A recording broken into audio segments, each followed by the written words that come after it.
All right, gotta blow the whistle here. Let's open up a page from Payne's Investment Playbook. The percent of household net worth as a percentage of GDP, believe it or not, we're within striking distance of the all-time high. Of course, this has been led largely by the stock market rally, but the pace of this wealth actually varies at different levels, but it echoes something that a friend of mine told me years ago.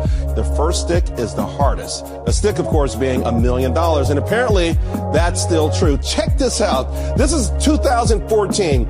$5 million or more. We've got over 1.3 million people there. It grew at almost 6%. 1 million grew at almost 5%. 500,000 grew at almost 4%. $100,000 households, less than 3%. Do you see a pattern here? Once you've got the cash, it's a lot easier to make a whole lot more. Anyway, everyone, welcome to the Entry Level Left. My name is Jared. I'm Matt. I'm Nathan. And tonight we are discussing capital accumulation, but more specifically, we'll be getting into the nitty-gritty details of urban capital accumulation following our segment on uneven development. So with that said, let's get this rolling with our first question for the evening. What is capital accumulation? So capital accumulation is kind of like a social relation, but it's also a dynamic and some would consider like a logic of capitalism and the capitalist mode of production. It involves like the motivation or the pursuit of profit, and it involves the investment of money or any type of financial asset with the express goal of increasing the initial monetary value of that asset, through investment or interest or capital gains, anything like that. So essentially, it's the acquisition or acquiring of capital, aka money, or some other kind of liquid asset from some other economic means. Usually, investment, profit, more investment, more profit. Yeah, and you shouldn't just think of like capital just as money. It has to be money like amassed in an amount that can create more capital. That's like literally what defines capital. So if you have a savings account or you own a house, that's not necessarily capital. Mm-hmm. You get capital once you're able to amass it on its own. It's a really great point. So with that said, what types of capital can be accumulated? Like we mentioned, it's not necessarily just money. It's not necessarily just development projects and investment. There are two components. There's the financial capital, and then there's the human capital, which is education, sometimes like infrastructure, social capital, which is like the productive capacity of society in general or in common rather than just the productive capacity of individuals or corporations. But financial capital could be like acquisitions. It could be research that leads to some type of product development. It could be development itself. Examples of that could be like housing markets, any type of market. There could be research development, assets that are held and collect interest, even like non-productive physical assets like real estate, or even like art that appreciates in value over time. Like if you collect like a Jar Jar Binks pog that no one else has and it's very rare, that can appreciate over time. That could be considered capital accumulation. A Jar Jar Binks pog? Right. Like fat ass white girl? No, like have you seen that Jar Jar Binks lollipop that they sold when the Phantom Menace released? Yeah. And it basically like it opened up and it was like Jar Jar's tongue, and you lick Jar Jar's tongue because it's the lollipop. Damn. Stuff like that, just art like right. that. I thought you meant to say pop, but you said pog, and I was like, no. Oh yeah, the little pop thing. You could have a pog. Yeah, you could have a pog too, like a holographic Jar Jar Binks pog. Whatever. Rule 34. Hey, I don't want to judge what other people consider art. If you're really into some Jar Jar Binks pogs, we got them for you. But anyway, yeah. So definitely agree with everything you said. I would just say, in even more basic terms, types of capital that can be accumulated would be any liquid asset, so cash or bonds or anything that can be transferred into cash quickly. That can be acquired, accumulated. However, as you were saying, with like pieces of art, real estate, less tangible capital can also be accumulated with proper investments. Also, educational capital that's invested in employees to increase productivity. Could also be a form of less tangible capital that leads to a more tangible, liquid form of capital in like the a long gain. term. Yeah. Yeah, exactly. Because if you're increasing the productivity of your workforce, you can produce more, and that way, like, the cost over time will go down. So your investment, so to speak, in that productivity, you gain a return from it in the long run. A perfect example is like how you'll always see business schools partnered up with some kind of corporation, Right. and they'll have like a direct internship. It's because they know, hey, this is an investment. If we get this person trained on our shit before they even start in our company, they're just a student, they know that's an investment on its own. It's not like an actual monetary investment, but it's like you said, kind of like a social capital type deal. Exactly. Well, it is also an investment for the school because they're getting hella fucking money from. Yeah, well, they you scratch my back, I scratch yours. Exactly. Right, they get more donors or whatever it might be. Once they like accumulate either social capital or like this educational capital or even monetary capital, these different kinds of organizations, they essentially get more political capital as well. So they're able to influence local governments. So like in a city situation, probably the most common or the first thing that comes to mind is like Amazon. Right. You remember when Amazon was shopping around and all these cities are bowing down. And Take all these tax cuts and yada yada. Yeah. And another thing that happens all the time is like, check your local football team, check their history. You're going to see how many times they threaten to leave because they want a better stadium or they want to move downtown or they want a parking garage or something like that. Right. All these different places, they threaten to pick up and leave because they know that essentially the loss of business is going to impact the town enough to the point where they don't want it to happen. The town's going to bend exactly to their will. Right. And that doesn't have to just be stadiums either or like private businesses rather. It's actually most commonly real estate. Yeah. And two, like even schools. You know what I mean? Even like, for example, in our area, USF can say, hey, we want this hospital or we want to be paired up with this business or whatever it might be. And they have a lot of say-so in the general city and the town. Right. A similar situation would be very recently the St. Louis Rams became the LA Rams. Right.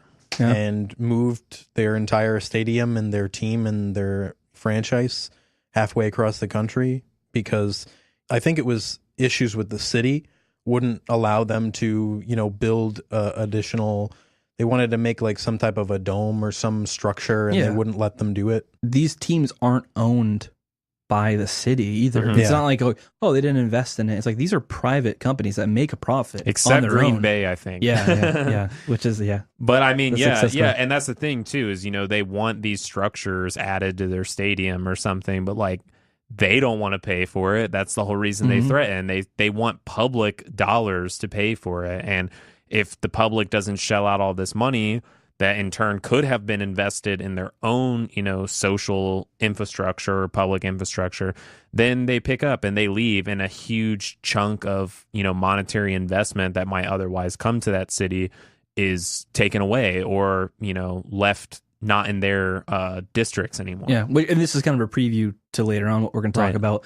But the issue too is a double-edged sword because not only are you losing tax revenue with these stadiums because you're obviously pumping subsidies into them, so you're losing some kind of revenue there, but you're also jacking up rent in those areas. I saw online someone said that the rent went from like $1,200 to $2,600 or something like this because they opened up a stadium nearby. Right. It wasn't even done being built, and their rent's being jacked up.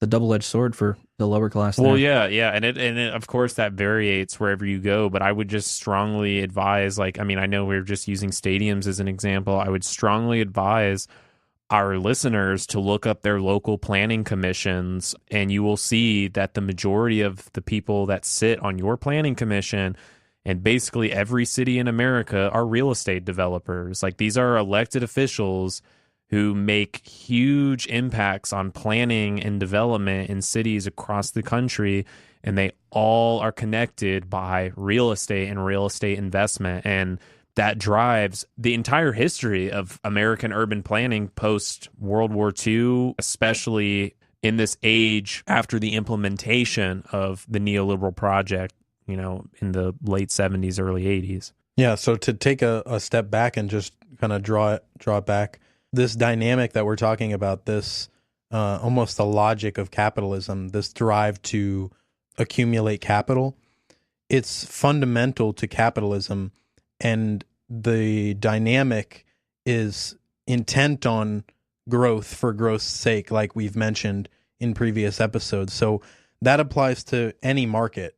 any market that has competitors within it on the, the free market, that rule applies, that logic applies. So these developers, they're developing chiefly for a return on investment. Right. Growth for growth's sake. Yeah, they're not developing just because they want people to have houses or they want to make nice properties. They're developing so that they can reap rewards from that and reinvest it and grow and accumulate more capital. Actually, they don't want a lot of times places to be completely maxed out. Like you'll have developers who will build these extremely expensive apartment complexes that will essentially say, we're building all of these, and they won't necessarily turn over the numbers, but they'll say we're building all of these because there's such a demand for them, whether or not they sit empty or not. And in turn, use that as a drive to spark up more investment from outside institutions. A perfect example of that, places that have recently got into the real estate capital accumulation investment like project across the country, is universities. Like universities will literally build brand new buildings and have them completely empty and like their professor offices completely empty, even though there's professors or TAs like in the basement of some shitty building, but they won't move them over to these new buildings because they want to show investors, look, we have all this open space, which is planning for all the growth we're going to have and all the professors we're going to have to hire. Therefore, you should invest more money into our university. And it's a really shady tactic, but it's the law of the land. If you live by a grow or die logic, by any means necessary, you're going to do whatever is required of you to continue to grow annually. In that circumstance, it makes sense. I mean, you're producing, again, like we've reiterated in the past 5 episodes, every episode we explain, capitalism is producing for competition.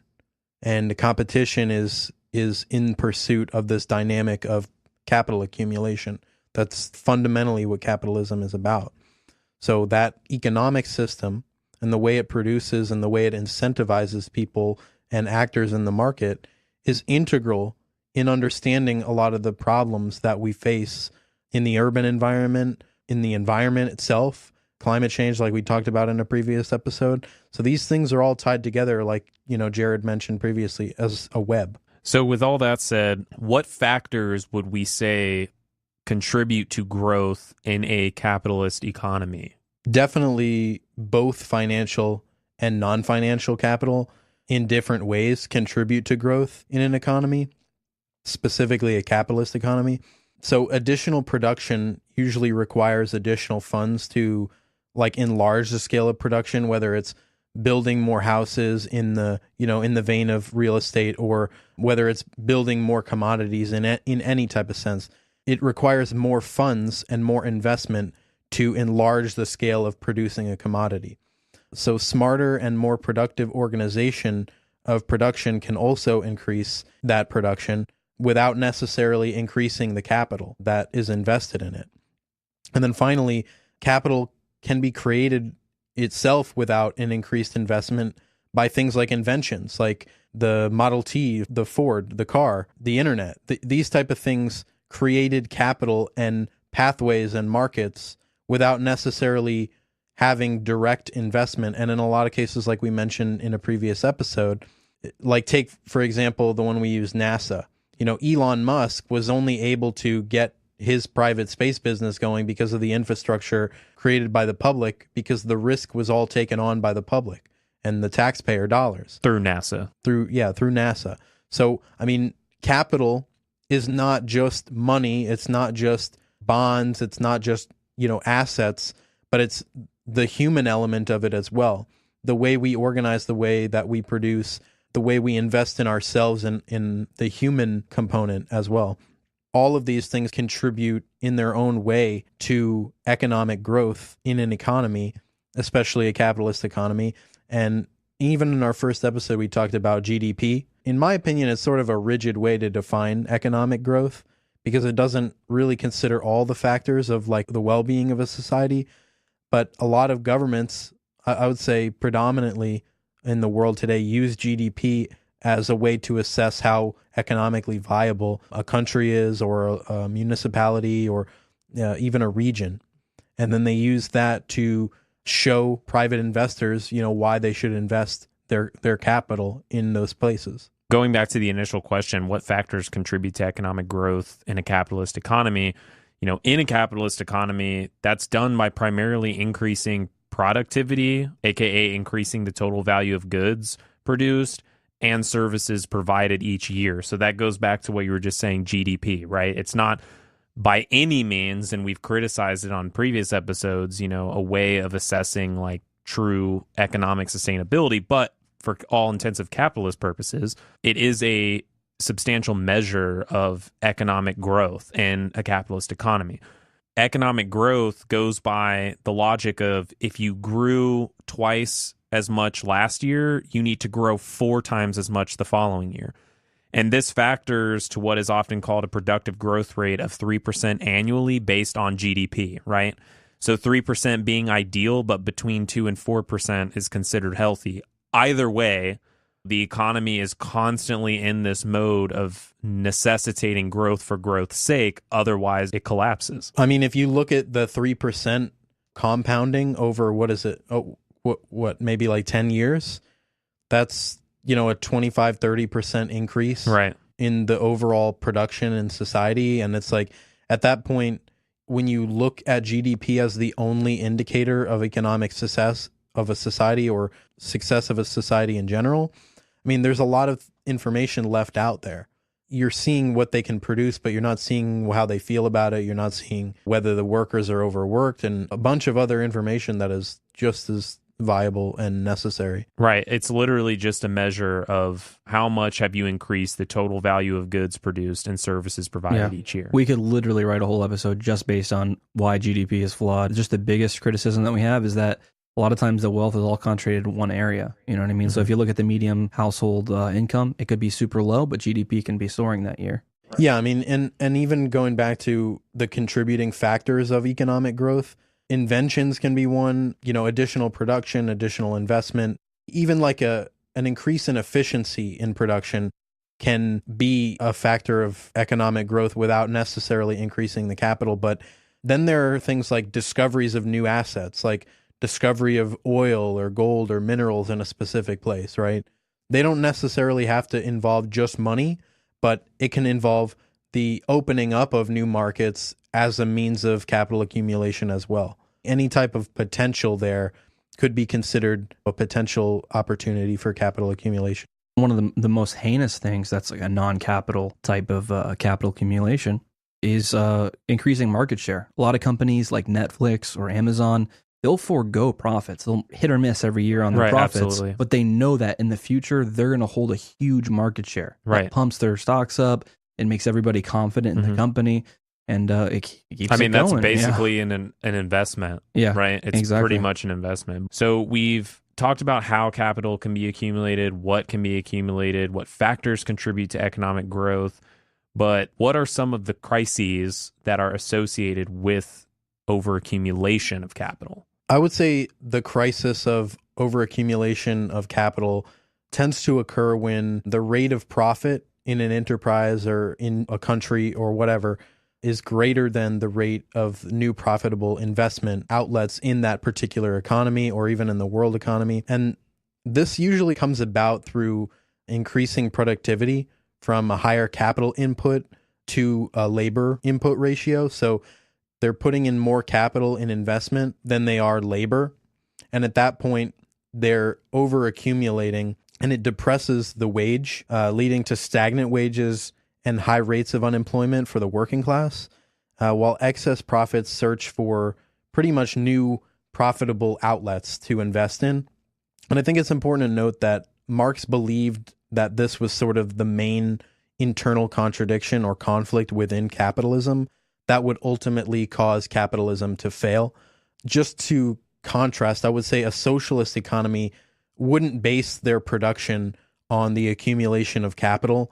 Instead, they'd base the production on criteria like satisfying human needs or directly producing use values. Like if we have this many people in our population, our census tells us we'll have this many people, how many toothbrushes should we produce, right? or how many homes. What's that Russian car called again? The Latka? Is that it? No, I don't that's a remember. thing. That's a Lada? No, Lada, right? Yeah, Lada. Yeah. How many Ladas How many should we- Ladas should we Right. But The Latka, that's a fucking food, isn't it? Yeah, it's a Latke, potato yeah. pancake.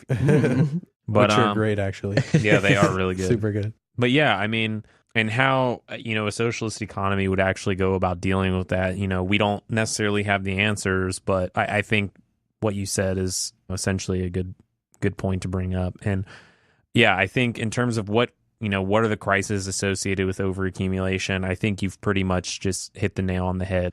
I think essentially, reinvestment in the economy can yield a smaller return than previously, and the market becomes flooded with capital, which I think in turn just reduces the effectiveness of money, essentially. That's one scenario. While at the same time, it devalues labor, both of which can spiral an economy into disarray. Layoffs, devalued wages, they can lead to lack of reinvestment in the economy, just as growth can compound continually, so can a recession. So with all that said, Matt, you had just brought up Marx previously. Let's go ahead and talk about that a little bit more. So why did Marx believe that capital tends to concentrate in the hands of the few? I'll just sort of paraphrase Marx in one of his quotes.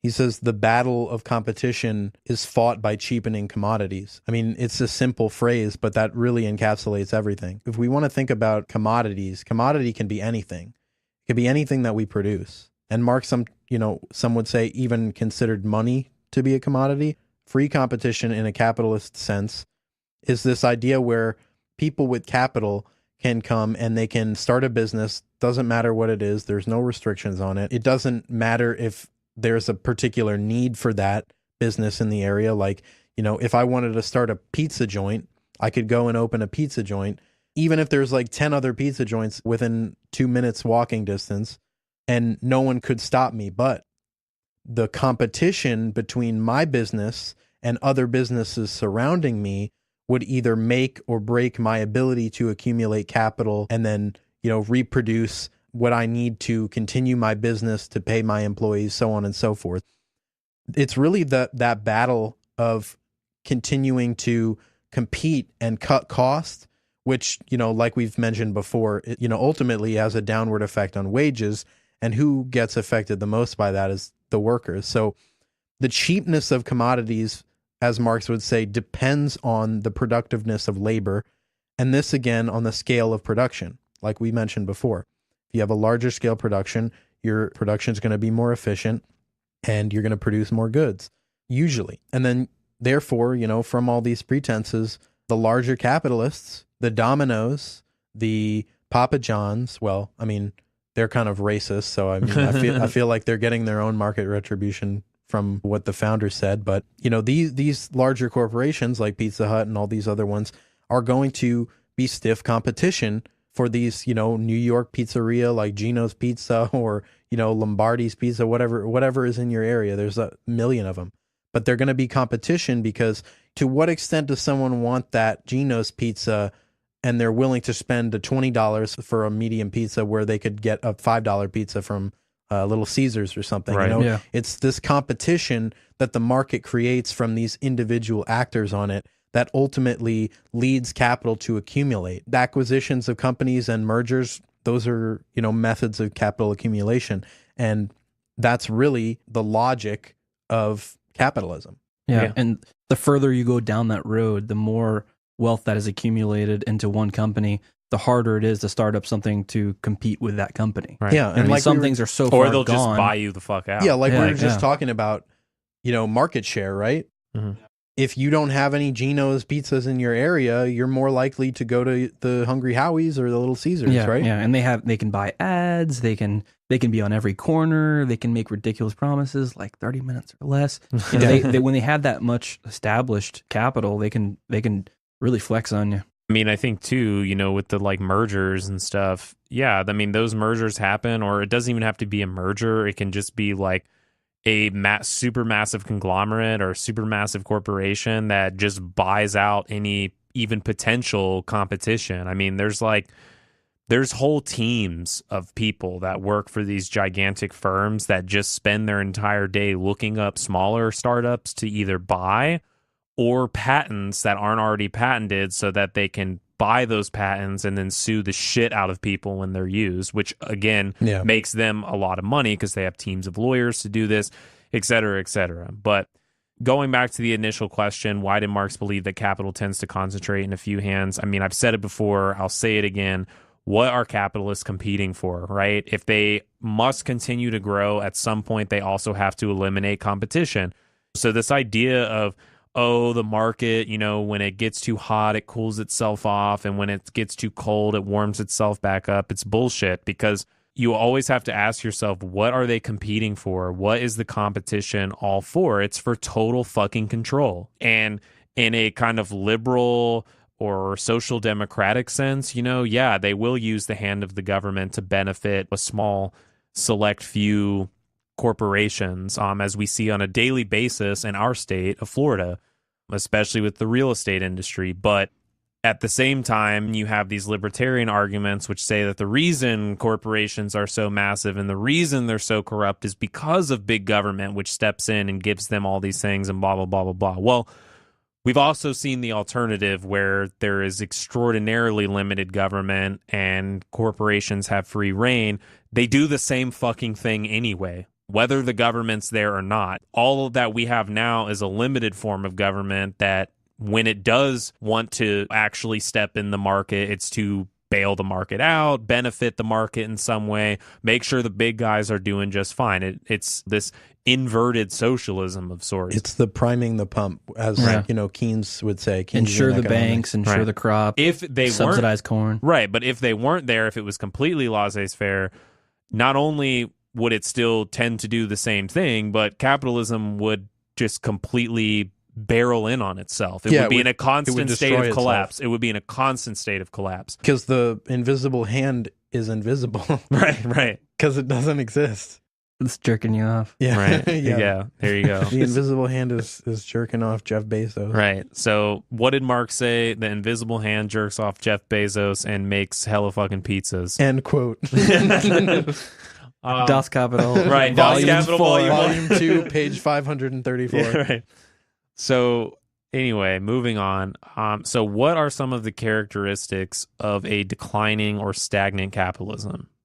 So like Jared earlier had mentioned the idea that we're shooting for a 3% growth of GDP every year, right? So I mapped it out for like 5 seconds and it comes out to about doubling the size of the GDP every 25 years, which if you just think about it on its face is like insane.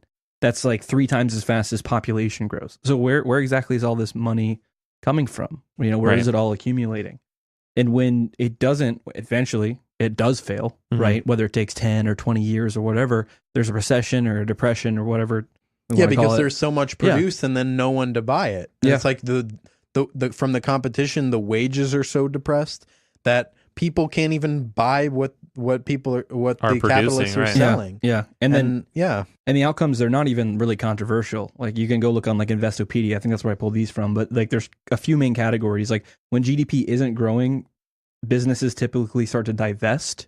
They start cost cutting measures, which means like you don't get your raise this year, or you have double the job duties to make up for that person that retired or whatever it might be. Even in most cases, just layoffs. The currency becomes devalued as well. So, for example, the dollar might not get as much as the pound does this year because the GDP didn't do as well. Right. So that, like inflation in particular, doesn't affect the upper classes as much as it affects the lower classes. The upper class has things tied up in like hard investments, like real estate and things like that.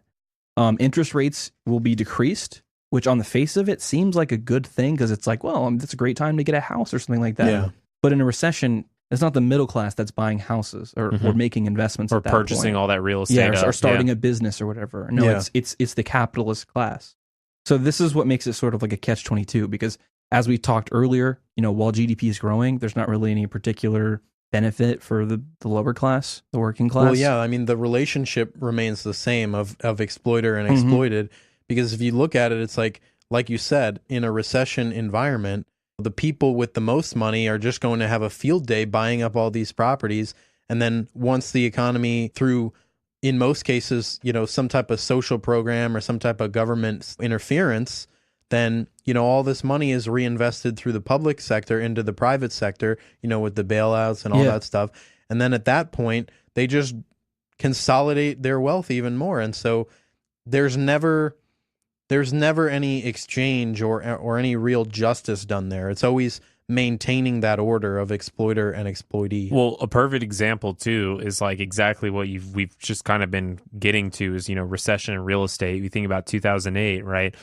Well, essentially, I mean, what did the Fed do, right? They pumped money into the market to have increased liquidity with the intent that they would take that increased influx of cash, spend it in the market, and in turn boost the economy. They never did any of that. They held on to all of the money and started handing each other bonuses again while simultaneously doing exactly what you just said, buying up. If anything, they were using money or capital they already had from the bailout to just purchase more of those, those investment properties. And that's why we shouldn't just be skeptical of like the libertarian free market types. Right. We also have to be skeptical of like the boom and bust liberal Keynesian types as well, because both systems still allow capital accumulation. Yeah, I mean, capitalism isn't designed to meet need. It's not designed to abolish homelessness. It's not designed to eliminate poverty. Like it structurally needs those things to exist, to have a liquid labor pool, to have desperate labor, to have to keep competition. Yeah. I mean, competition is what drives all of these things. Capital accumulation is the motive, is the incentive, is the logic, it's the logos of capitalism. There's literally only, it's like we've talked about it in the first episode when we talked about capitalism being revolutionarily amoral. It does not care about anything other than growth. It either grows or it collapses. There is no, oh, well, this is what it's doing right now is immoral or it's blah, blah, blah. No, it's amoral. It doesn't care. It's going to do whatever it needs. It's going to cut any corner necessary to continue to grow at that 3% or between 2 and 4% annually every year, or it dies. Going back to the original question, kind of what are the characteristics of declining or stagnant capitalism?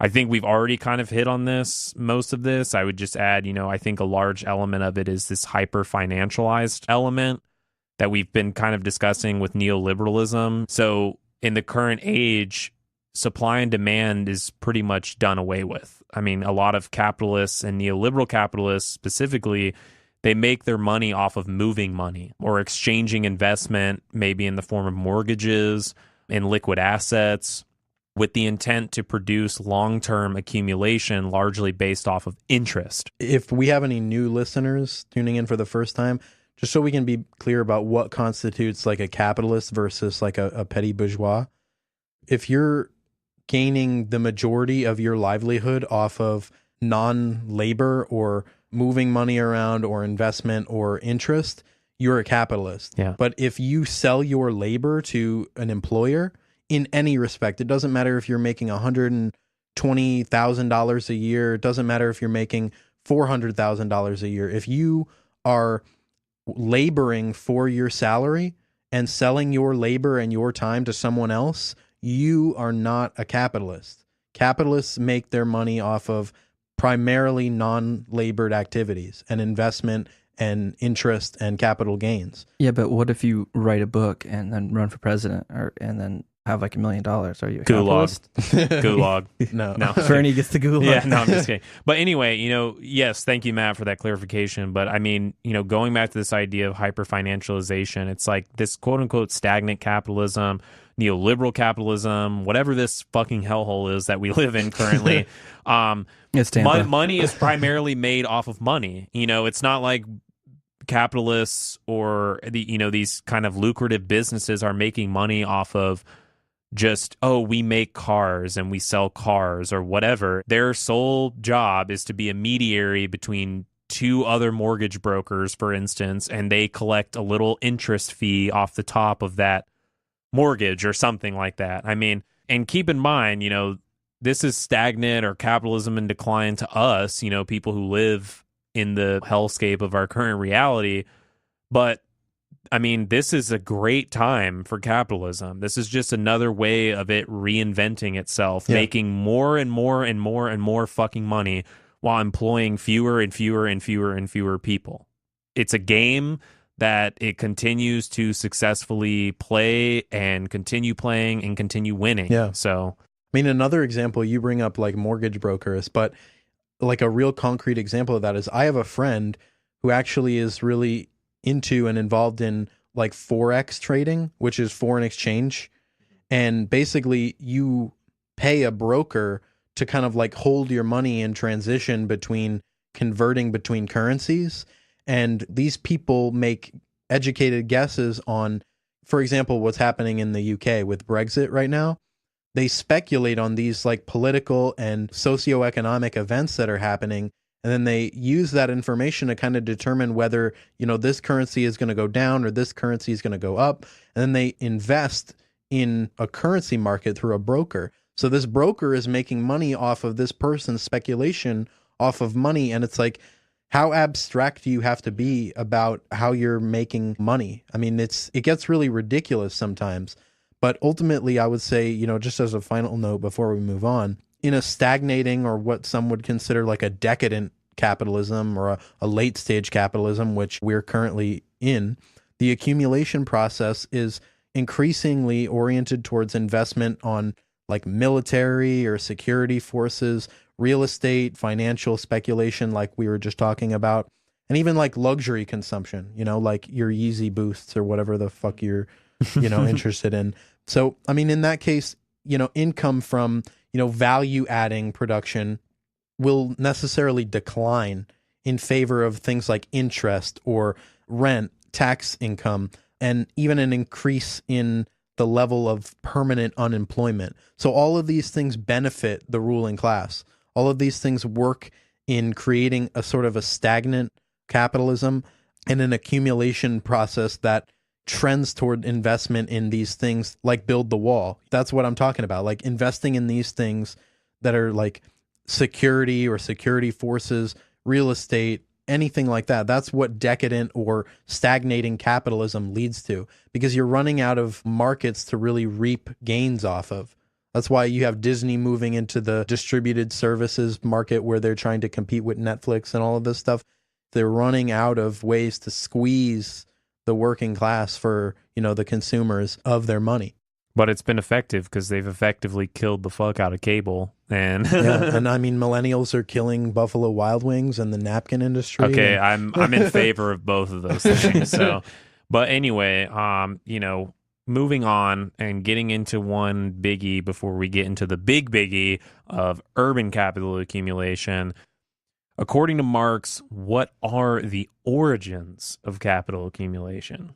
This is going to help us sort of segue into what we're ultimately trying to get across here tonight. But we did an episode on uneven development. If you haven't listened to it and you're tuning in for the first time, highly suggest going back after this one and listening to that one. But this kind of goes hand in hand, capital accumulation with uneven development. But according to Marx, capital accumulation has sort of like this double origin. It comes and grows out of trade and mercantilism, but mostly through expropriation, or as, you know, a source that we often bring up, David Harvey would say, accumulation by dispossession. So you're dispossessing another people or another locale, region of their capital, and you're gaining that capital and accumulating at their expense, right? That's kind of what Marx sees as the origin. Of course, there's a lot more to dissect there. Like with the GDP thing, we could make another episode about that. We may at some point. Yeah. But yeah, accumulation by dispossession is the best way to phrase it. I agree with everything you said. And yes, to clarify to the listener, these are huge topics and we can't cover everything, especially in relation to Marx. And a lot of what you've been talking about has been like a super condensed version. So if you are a like hardcore lefty listening to this and we didn't hit everything you wanted, shut the fuck up. We don't care. No, I'm just kidding. I'm just kidding. But again, these are huge topics and we can't hit on everything, but we're going to try and include as much as we can in the show Actually, notes. you should write a thesis. Let's But just make sure you separate it we into don't like need to say that. 75 Like, fuck those comments people. and post it on our page. Yeah. Tell us about how Althusser was right about this, and this is why we're all Bernie-crat, Right. and why we're revisionists. The dankest of the dank. I'm a huge fucking revisionist. Anyway, so yes to everything Matt said, but again, not necessarily attributed to Marx in terms of his origins of capital accumulation, but something that Engels talked about a lot, and I want to reemphasize. It's talked about a lot by Engels in the origin of the family, private property, and the state, and that is a good predominant majority of capital and capital accumulation originating in land ownership, land inheritance, land transfer, and that has not changed as far as I'm concerned since feudal times. Yeah, land acquisition, imperialism. It's a huge, huge, huge driver. I mean, we've been talking a lot about real estate. We're going to continue to talk about real estate. We're going to especially talk about it again when we get to urban capital accumulation shortly. But land, I cannot stress that enough. It is one of the oldest forms of capital accumulation and transfer associated with this topic. Yeah, I mean, the wealth is in the land, right? Mm-hmm. Like you can find oil, you find minerals, mine, you can grow crops. I mean, you can live, sustain yourself. Yeah, I mean, the earth is the basis for how we, create economy and create products and live our lives. I mean, obviously the most important component of that would be land and taking other people's land, accumulation by dispossession. I think one of the best examples of both, I guess, having to do with land and accumulation by dispossession is good old Margie Thatcher made a program where she got rid of all social housing. How progressive of her. She pretty much made it so that everybody who was living in that housing could go ahead and buy their own house, which sounds great. Sounds great on the surface.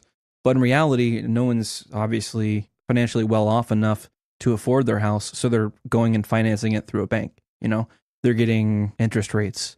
They're now paying a mortgage.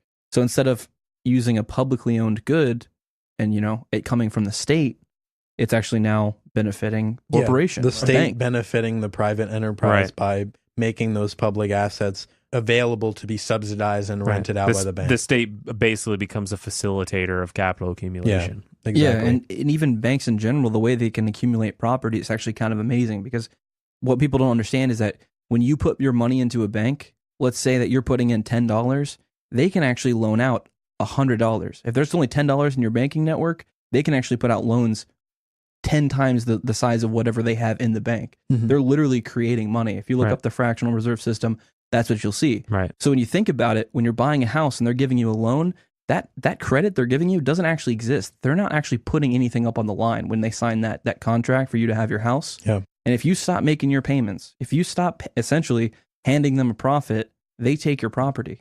You know what I mean? Yeah. So they can sit there and just amass property without having anything up on the line, besides just being credit brokers. Like credit swaps and all that stuff, yeah. To kind of relate it back to like the, urban environment, if you look at these bank-owned houses, especially when things like happened, like in the 2008 crisis, they're never maintained. Mm-hmm. They become shitholes.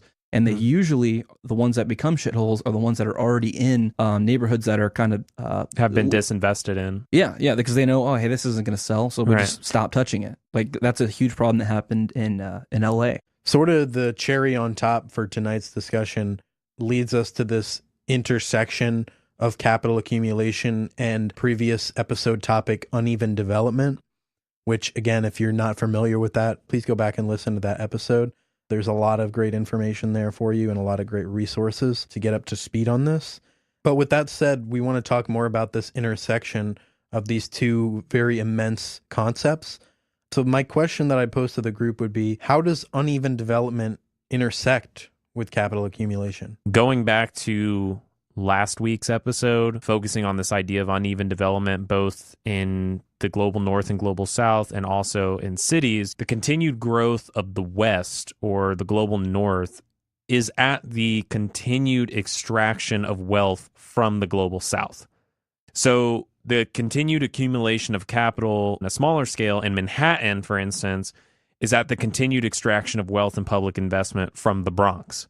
So the only alternative to spur investment in these areas under capitalism is either through putting in a leader we agree with, at a national state level on the international stage, or in the case of cities, gentrifying its impoverished classes effectively out of existence. Rather than empowering the poor, it keeps them at a safe distance. I mean, it's crazy to think about that too, that like the accumulation of capital in Manhattan could be at the expense of just the utter desecration of communities and neighborhoods in the Bronx. obviously this is sort of like on a macroeconomic scale. So it's not always easy to see this happening in real time, but there are clues that we're going to kind of get into. But with that idea, I'm interested in Jared's take on how does that happen? Like, what are some examples of how it doesn't necessarily have to be Manhattan, but how could the accumulation of wealth and capital in one city like Manhattan be at the expense of another neighboring city like the Bronx? I mean, I would just encourage all of our listeners to think of whatever city they're listening in right now, right? Or a city nearby, wherever they're listening at.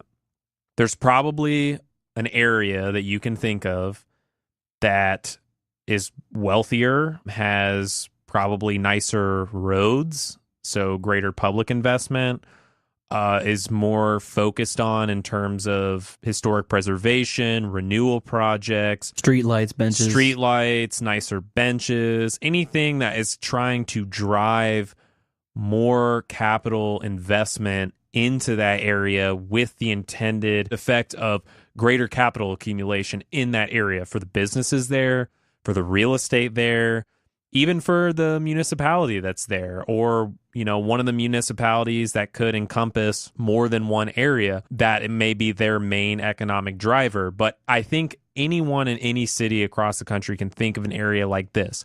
And then you can think of another area that is completely blighted, completely disheveled economically, that gets not nearly the attention that it should, both from an economic investment perspective, any kind of perspective that would paint it in a certain light to get more investment out there. Or like a non-financial capital, like their schools perform more Right. poorly in that area, or they have comparatively less like charter schools or private schools Right. because there's less investment in the educational infrastructure in that particular city.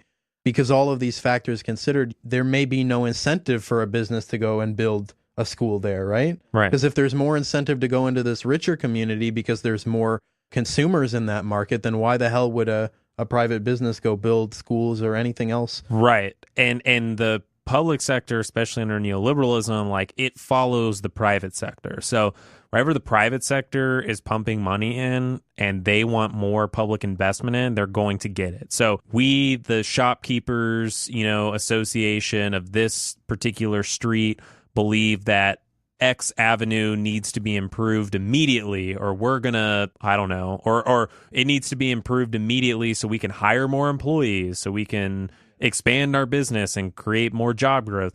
Okay, yes, sir, whatever you want, sir. That's how the city pretty much operates. They're going to do whatever's necessary. But some low-income families who are working multiple jobs and don't have time to go to the public meetings that would otherwise give them the opportunity to express their concerns to planners, or even if they can, the city is just going to say, look, we have this little amount of money available to us. We need to put it in our current cash cow, Where it's going to do the most quote unquote good. Right. So this is where under capitalism, like your pretty much only other option of investment that isn't just straight up fucking revanchist like this tale of two cities shit is gentrification, right? In which the only other option is spur some small businesses or something along those lines, breweries, microbreweries, some kind of, anyone can think of something like that, small little hip restaurants. And they're new, they're starting, they're typically young, they can afford the cheap ass rents of, these poorer areas, and they start popping up, and younger people start turning up to them. And the next thing you know is you have a real estate boom, effectively there, commercial and residential real estate boom that occurs in these areas, drives up all the rents, the cost of living in the area, pushes out the old community, and here you have your new, walkable, bikeable downtown. Yeah, Portland. Right, exactly. Yeah. Seattle. Right. Even for us, like Seminole Heights. Yeah. Seminole Heights, Tampa St. Heights, Pete, St. Pete. downtown. Yeah. Well, the East Bay or whatever over there too. Yeah. Because historically, for Tampa, it was like you had Bayshore, right? That Bayshore, that's what I Bayshore meant, area. that East Bay, but yeah, that's Bayshore. that's like wealth. That's always been wealthy. But, that's where all the investment's gone. That's where all the historic preservation's gone. That's where all the nice stuff is gone, or into the suburbs, right? But the areas that didn't have those investments for so long, Seminole Heights, Tampa Heights, whatever, now the money is there because the developers' money is there because all of these different little startups 10 years ago started moving in and selling, mango habanero IPAs or, bacon infused chocolate IPA stout. Right. So it's a process, but another example of like uneven development in urban centers, like on this smaller locale, is also take Chicago. I mean, the real estate around the Cubs stadium versus the real estate around the White Sox stadium, in the South Side. I said we that talked last about episode. that. Yeah. I mean, you're night and day, right? I mean, I want to be really incisive about this and just say what we're talking about here is like the way that the public in a bourgeois state would invest in these private like developments is always going to be at the expense of quote unquote unprofitable community. Right. Like if the community that needs these investments is unprofitable, they're going to invest it in a Manhattan, in a Portland, in a Seattle. They're going to invest it in those sectors for those either financial investment or non-financial capital investment through education and different things like that produce capital in the long term through productivity enhancements and technological knowledge capital. But really, that's a fundamental thing that anybody listening to our podcast has to understand.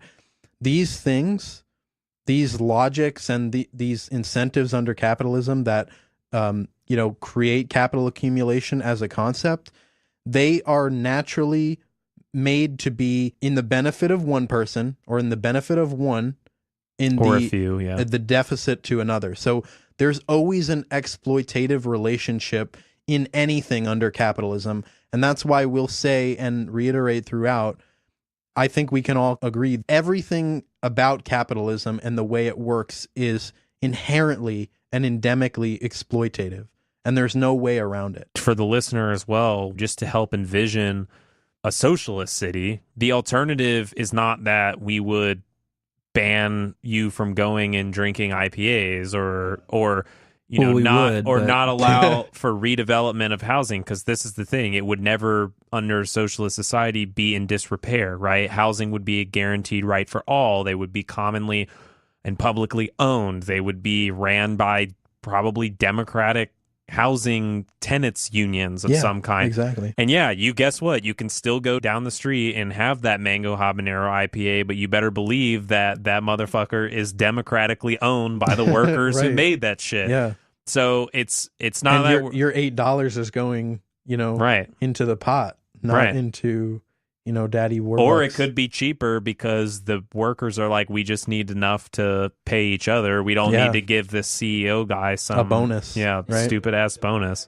All these inefficiencies and stuff like that. And I think there's like this right wing meme where there's like an image of like housing units in North Korea and how they seem to look all drab and the same color and boring and all that. But then it's like you cut to this image of like a housing development in a very wealthy area in the US. And it's like all apartment buildings, all painted the same fucking color, right? And the same color scheme. And it's like, okay, how's there any difference there? Or it completely ignores the, apartment buildings in South St. Louis that have fucking radon coming out of every fucking crevice and are in total shambles and haven't even been renovated or touched by a fucking, landlord's fucking repair guy or whatever since 1978. Yeah, they haven't had an EPA inspection in forever. Yes. No. Yeah, St. Louis, fix your shit, or the Rams are never coming back. The Right. Rams are never coming back. Right. Make Green Bay the people's team. Right.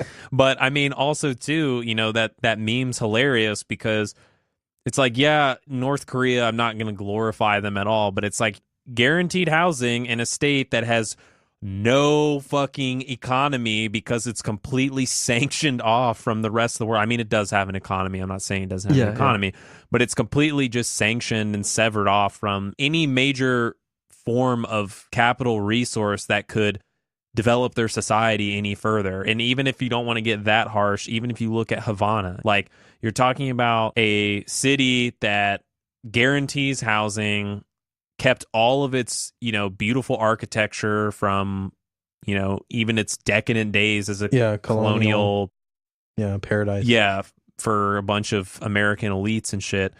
But they are still functioning and they're doing fine. And also, again, under abhorrent, crippling sanctions that, again, to our listener who does not know or may not be totally sold on the idea of sanctions not working, sanctions don't topple dictatorships. They starve the fuck out of people and oftentimes even make dictatorships stronger. So if these countries are able to achieve this under the dire conditions they're put under by Western imperialism, then imagine what we could do if we toppled capitalism from inside the belly and of the then beast. Everybody operated under a socialist economy.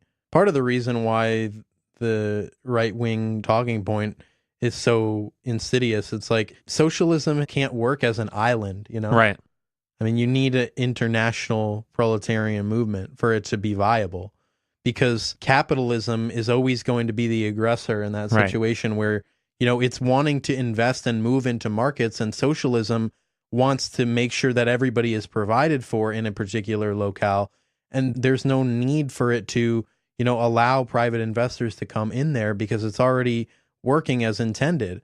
Well, also, too, the private investment would destabilize the entire economy because the private investment needs those, like you said earlier, it needs those homeless people. It needs that expendable labor. It needs these people who are always at the bottom to tell the person who's currently, in that lower echelon, like, hey, if you're not happy, this guy will be, Yeah. Think about it. Like, if everybody had a house, how much do you think a house would cost? Don't you think the prices would just completely nosedive? Because if I don't need a house, I can just go get a public one. I mean, how much am I going to pay for a house? Think of how much that one change would change society. Like, if everyone was provided a house, that would completely change the way that we look at economy and the way that capitalism even functions, right? I know. My favorite is that story of all those kids in London or whatever, taking that field trip to Germany and going, or maybe it was still in London, but they went to some anti-communist museum and they were taking them through it, and it shows this this is what an East German flat looked like, the ones that were given to East German citizens by the government. This is what an East German flat looked like back in the day, blah blah blah. It was supposed to be some boogeyman shit, and all the kids were like, this is nicer than the flat that I pay £1,000 a month for in London or whatever. And then they pretty much were all fucking communists after that.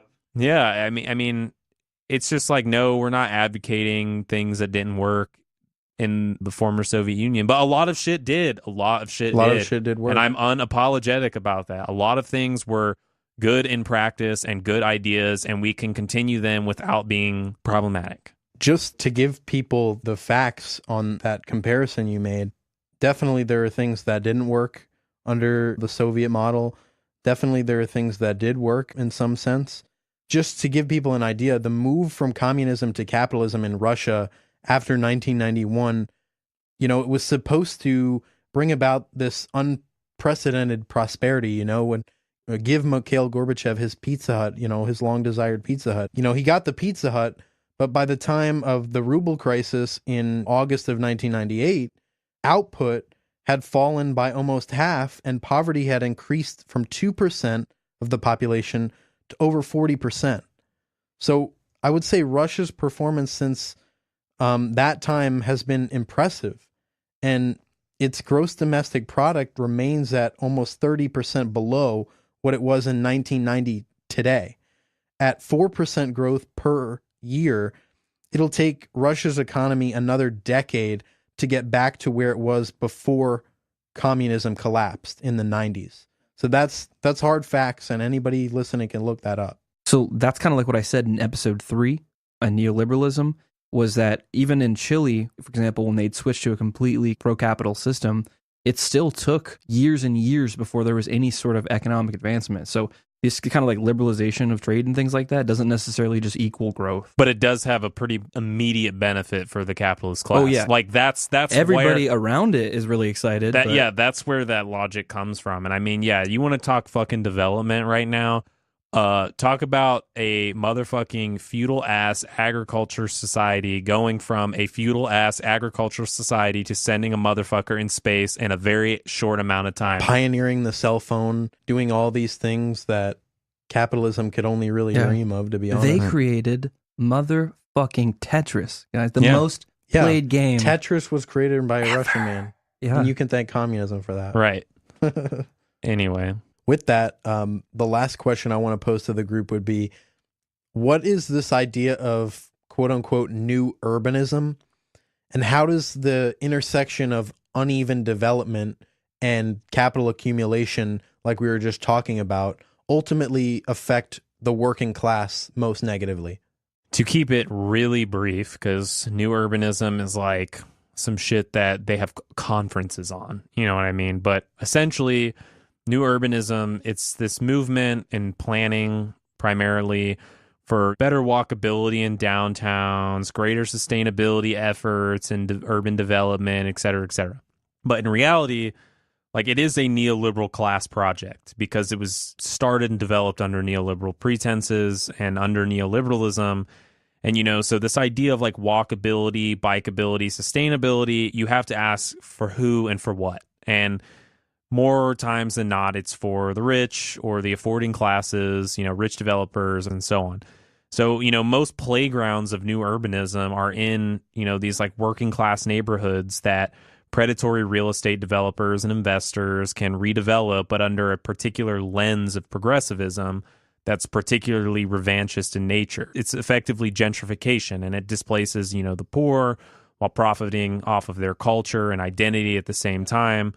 And new urbanism, it's largely just a liberal kind of meet halfway type policy that emerged in the face of extremely revanchist capital accumulation spurred by hyper deregulation that occurred under Reagan and Nixon before that, blah, blah, blah.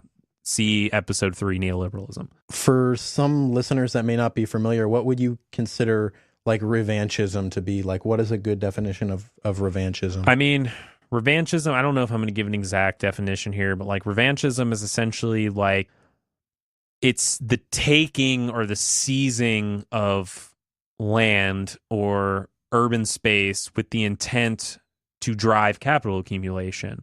Often like for political reasons, or is there a political element to it? Well, I mean, it's all political. I mean, it's but the primary mode is to generate capital. I mean, if you think of urban revanchism, like an example could be just exactly what gentrification is. The seizing of property and reinvesting in those properties with the intent of urban capital accumulation that therefore expunges the poor and working classes who historically have been there. It's like it's sort of like rich people or rich investor capitalist investments way of taking back what they believe to be theirs, which is advantageous real estate that is ripe for redevelopment. Like pretty much using other people's communities and the art and the culture that was developed there to entice usually white people to come back and live in the cities, and have this walkability and this new Athens feel of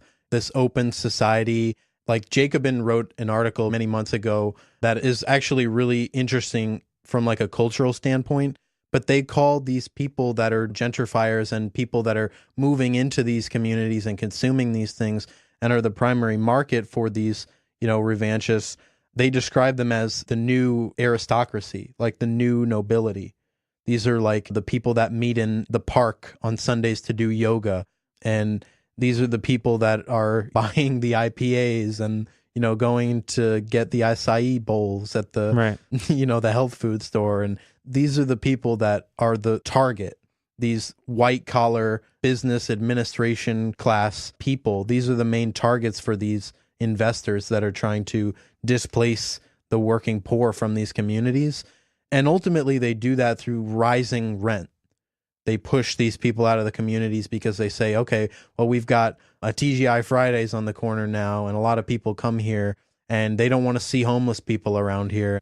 From that premise, you can see how it becomes political and how different actors in like the political arena can come in and manipulate things to drive investment further and change that environment even further in a political way.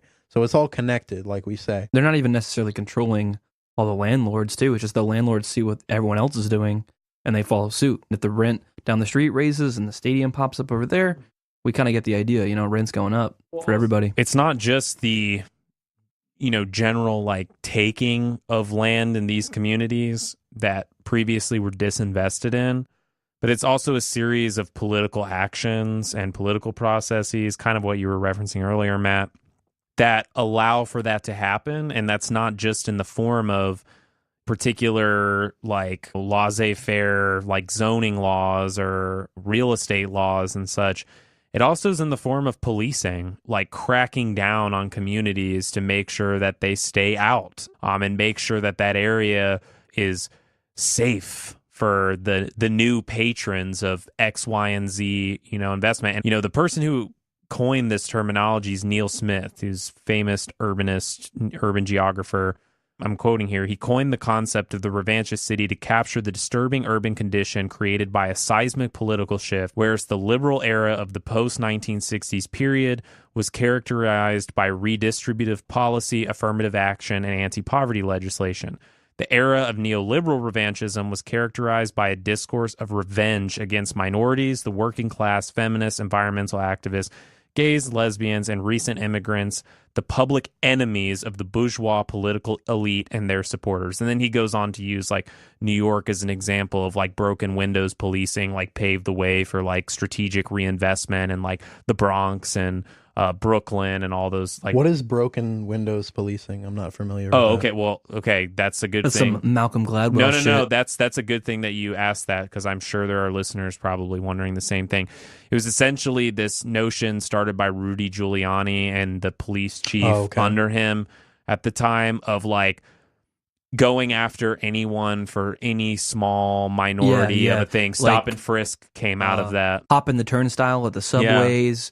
Or just, like giving people like loitering. Very authoritative crackdown. For small crimes. So for like small social crimes. control, just social right. Well, control. because the theory was like if you crack down on even on these small things and up the penalties for it and up the penalties of the worst things, then there would be less of an incentive to commit crime. But ultimately, you're just punishing the poorest of the poor. Even worse. Yeah. I think the allegory goes like, if you see a broken window on a building, you're more likely to see another broken window. Right. So what it's saying is if you keep the window fixed, less of them get broken. Yeah. That's the idea, but that's of course applied to crime. But that's how all of this sort of stuff ties into, this idea of uneven development in the city, capital accumulation, is you have a series of revanchist policies, political actors, so on and so forth, that kick certain groups out through largely economic and political means, and then in turn profit off of these areas and only make them accessible to certain groups, and in turn continually disenfranchises a group of people that shoves them out to the outer boroughs that in turn remain underdeveloped, and thus perpetuates another cycle. Yeah, perpetuates the cycle, because why would you invest in that as an investor? Right, and what's it just concentrates wealth more and more and more. And more. What's going to be particularly not interesting in a good sense, but interesting to see in general, is how the future of uneven development takes on, because now the more well-off classes are moving back to cities and they're pushing everyone else back out to the suburbs. And the thing about suburbs is the whole reason, as completely and grotesquely inefficient as they are, the whole reason why there was such substantial investment in the roads to get out there and all of that was because of the predominantly white, well-off classes that were out there. That inversion now is going to be less investment out there. Those people are going to be even further isolated from jobs, which are largely concentrated in urban environments. And in turn, probably it'll be like slum shit, you have the like ghettos. Yeah, you have the kind of metropolis in the middle, and then it's surrounded on the outside, gated out by the like a castle. Yeah, exactly. Like a feudal society. Yeah, exactly. Who knew? Wow. And toll roads that you have to pay on to get into the city. Oh wow, that's not feudal at all. Totally not neo-feudal at all. But yeah, just to tie it all back together, I would say that the form in this conceptual battle is uneven development. And then the function of that uneven development is capital accumulation. They're intertwined with each other. One can't happen without the other. One supports the other and encourages the other as well. And with that in mind, you really have to understand that uneven development and capital accumulation, the drive of capitalism, the logic of capitalism, are inextricably tied together, and they are an inextricably exploitative relationship with each other. And uneven development and capital accumulation are hyper concentrated in urban environments. All right, guys, that was another episode of the Entry Level Left. Thanks for joining us tonight. You can catch us on Spotify, Apple, YouTube, Stitcher, CastBox, and now PocketCast. You can also follow us on Facebook at facebook.com/entrylevelleft.